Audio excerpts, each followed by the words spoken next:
Sur Sea of Thieves, la puissance d'un équipage se distingue déjà par les compétences de leurs barreurs. Tournez un peu trop et c'est leur montrer votre dos.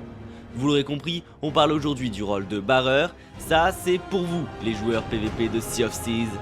Avant toute chose, n'oubliez pas de vous abonner à la Sea-Nerd et si vous souhaitez rejoindre notre guilde, le lien est en bio.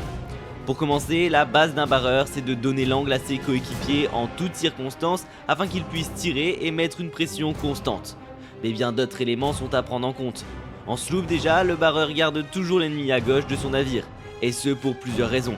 Il y a moins de trous sur le flanc gauche que sur le flanc droit, et en cas de perte de mât, celui-ci tombera sur la droite et risquerait de gêner le canonnier.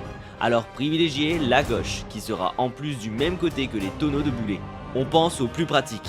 A titre de comparaison, on donne en brigantin le flanc gauche parce que le mât arrière tombe à droite, et en galion le flanc droit parce que le mât du milieu tombe à gauche.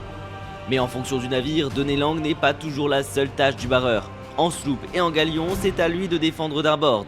En plus de cela, le barreur devra aussi s'occuper des réparations sur sloop et brigantin.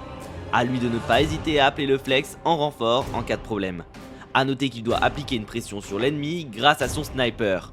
Attention aussi à ne pas tourner votre barre à son extrême. En cas d'angle de tir instable, vous risqueriez de devoir le corriger trop souvent. Cependant, aidez-vous des voiles si vous avez besoin de tourner plus rapidement, puisque moins un bateau a de voilure, plus il est manœuvrable. Alors ne sous-estimez jamais un barreur, d'autant plus que...